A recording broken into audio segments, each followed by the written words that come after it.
Welcome everyone, this is Kerjims channel. Now we are to the next episode of Similarity Champions and Comparison, presented by WildRift League of Legend versus the Mobile Legend Bang Bang. But before that, please like and subscribe to my channel and don't forget to click the bell running up so you'll be notified for the next episode video. Featuring Jhin, the virtuoso.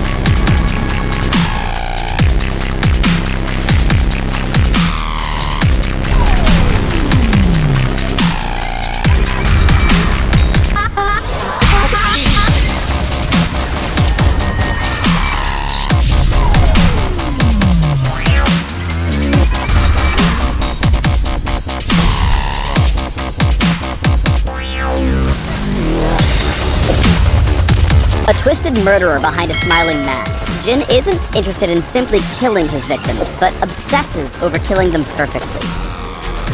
He sees death as the single most important moment in a person's life, and strives to make each spectacular. In-game, Jhin takes up a marksman role, and terrorizes his enemies with powerful pistol-based attacks, and some of the longest-ranged abilities in the game.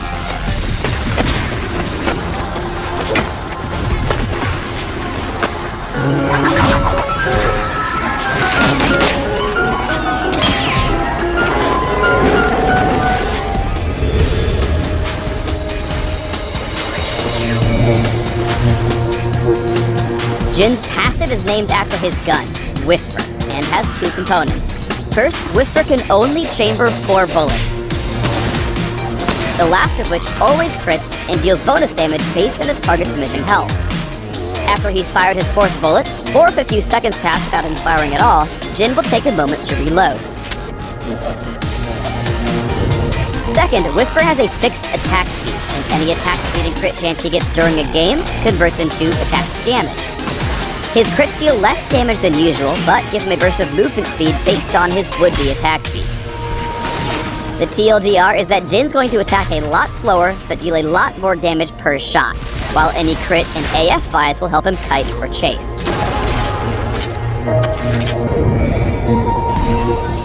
Next up is Jhin's Q, Dancing Grenade.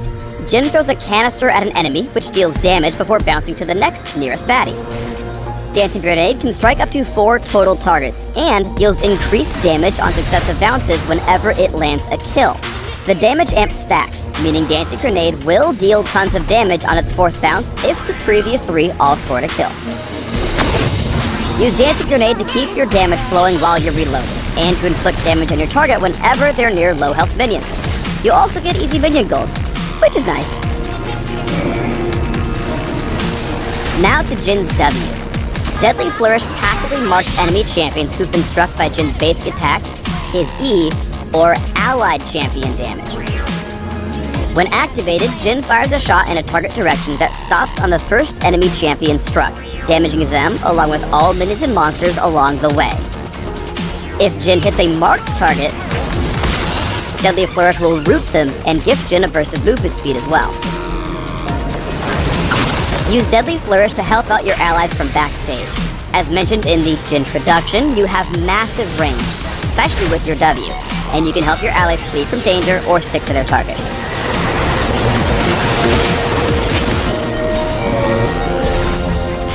Jhin's E, Captive Audience, plants a Lotus Trap at a target location that turns invisible and arms after a short delay.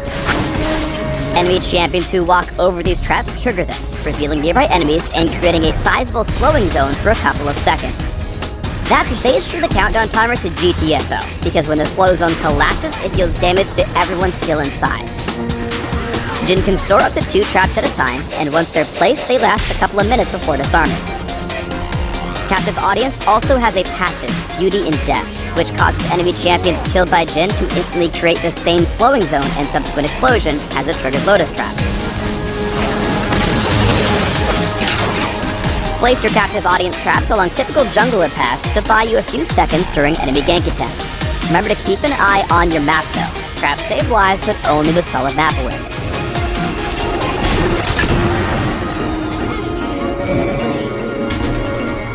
Finally, Jhin's ultimate is Curtain Call. On first activation, Jhin takes aim in a broad target area. He can then reactivate Curtain Call to fire up to 4 shots. Each bullet reveals the area around them as they travel, damaging minions and monsters in their path and stopping at the first enemy champion struck. Each round slows the champion they hit and deals increasing damage based on the snipee's missing health. In case you haven't picked up on it yet, 4 is totally Jhin's favorite number, so the deadliest bullet, which is guaranteed to crit, comes last. Finally, if his targets all manage to duck hunt their way out of Jhin's target area, he can cancel Curtain Call early and refund a portion of its cooldown based on the number of unspent bullets. Curtain Call is clearly a super powerful execute move, but sometimes you're better off using it to slow distant enemies for your allies that are chasing them down. Or you can just steal all their kills. I mean, you're a marksman, you do need the gold more than they do.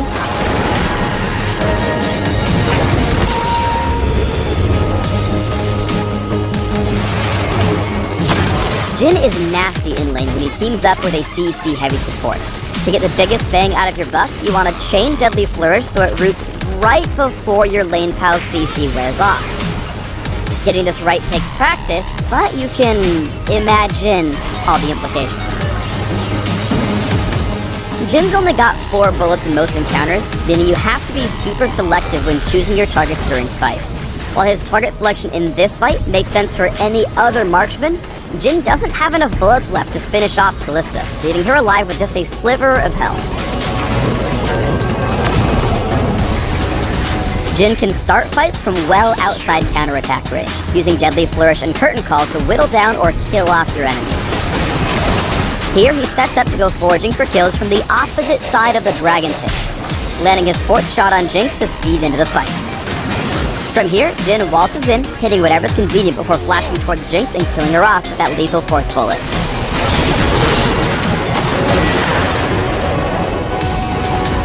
If you're trying to run from an enemy, try laying down a captive audience trap along your escape path. Then, once your wannabe killer triggers it, nail them with Deadly Flourish. You'll slow, root, and hurt them, and probably enable your Great Escape. Sometimes you're better off tagging beefy frontliners, slowing them from reaching your team's squishies, like you. Other times, you'll spot low-health baddies clustered with their team, giving you the opportunity to pick up a target and deal AoE damage from the subsequent Beauty in Death explosion. Jhin has a ton of tools to help his team take down stranded enemies, even when the virtuoso himself is miles away.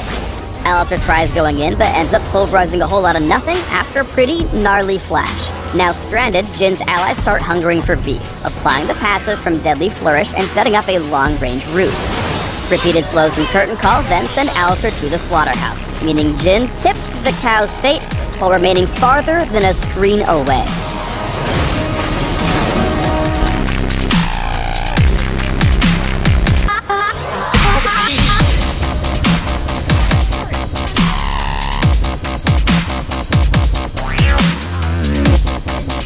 We'll be talking about a new new marksman to appear in the world of Mobile Legends, and he goes by the name of Granger. Yes, Granger. And again, I just have to say that please don't take this video as a guide on how to build or play Granger. I am only here to share my personal thoughts and experience playing him in the advanced servers so that I can give you an idea on who Granger is and help you in deciding for yourself if he is a good enough hero for you to spend your hard-earned battle points on. So let's jump right into it. Granger is a marksman that is promised to deal more damage versus other marksmen with his basic attacks. This comes at the exchange of him only gaining half of the attack speed that you get from items and emblems. So he's a guy with high damage but slower attack speed compared to other marksmen. Additionally, he also has this basic attack mechanic that requires him to reload his weapon after firing 6 shots. These markers above his HP are the bullets, and if you run out of it, you can't basic attack for a few seconds until Granger finishes his reload. I guess he's the only marksman who didn't use the infinite bullet cheats. But although he has this kind of drawback, his 6th bullet, or the red marker here, is a guaranteed 100% critical strike if you hit someone with it, which might give you a great advantage, especially in early game when everyone has no items, no damage yet. So one good practice I can already imagine everyone using or everyone doing is use up your 5 bullets on minions as you clear the minion waves, and use your 6th bullet to hit the enemies for that automatic crit damage and harass them. He also doesn't use any mana or energy bars for his skills, so you only need to really worry about the cooldowns of your skills, which already gives you a clue on what we should build on him. His basic attack really feels so slow that early game it's kinda frustrating to jungle or kill minion waves. Using your basic attacks when trading damage with enemy heroes is even worse, since aside from your attack being too slow, you will also have to worry about that big downtime whenever you run out of bullets. You gotta stop for a bit and then fight back again. But this is why they made his skill 1 what it is. His skill 1 is this linear 6th bullet attack that also has an automatic crit on the 6th bullet or the last one. It's a similar skill to Harley's card attack where you can still move around while shooting to make those bullets follow a strafing target. Given its short cooldown, if you build cooldown reduction on him, it's okay to spam this skill, and I assure you that you'll be using this skill more than your basic attacks, especially mid to late game when it starts really hitting the enemies hard. It has a slightly longer range than your basic attacks to reach distant or running away targets, and it's pretty useful as a counter attack to enemies running towards you or chasing you when you're trying to get away. The only downside that I see on this skill or the skill 1 is the low accuracy of the skill. You need to aim it, it can be blocked, or it can be avoided by enemy heroes. So you might miss a lot, like you might not land all your shots when shooting with this skill, but it's completely fine. Without the mana cost and the very low cooldown on it, you are free to spam it how many ever times you like. It's also what's gonna speed up or help you with clearing minion waves and killing jungle monsters. Now for his skill 2, it's a dash and it's pretty decent. It also gives you a damage boost on your next 2 basic attacks for a few seconds. Its range isn't that impressive compared to other heroes, but hitting your shots with skill 1 reduces the cooldown of this dash. Having this kind of relationship between his skill 1 and skill 2 will force you to try very hard to land all the 6 shots on your first skill. In return, Granger's kit will reward you with increased general mobility since the cooldowns between your dashes will be shorter. And in this meta of fast-moving dashing heroes or even flying fannies, Granger can easily blend in and belong because of the synergy. His ultimate skill is a long-range, powerful, exploding area damage skill that has 3 shots and it auto crits on the last bullet as well. It's as devastating as Irithel's ult crits but has a range that can compare to Leslie's ultimate. It's a pretty amazing skill, but again, this skill requires you, the player, to have good aiming skills as all your 3 shots need to be manually aimed at the right target and all of it has a chance to miss. It also has this additional effect where in every shot you can roll or dash afterwards to a direction before Granger stays put again to line up his second shot or his next shot. There's nothing too special about it, about that dash, that roll, but I feel that it's just like a bonus additional mechanic. Now this ultimate is way better compared to Leslie's ultimate where she just stands still in place like a sitting duck in the entire duration of her ult, but hers doesn't require you to aim each shot. Using this ultimate is gonna be very tricky, but the prize for mastering it is tremendous. You can finish off low enemy HP heroes that are running away during team fights. If enemies are grouped together or sticking together, it would be impossible to miss your shots. And you'll deal damage to all of them, like super high damage. And this will make it easier for your team to finish them off.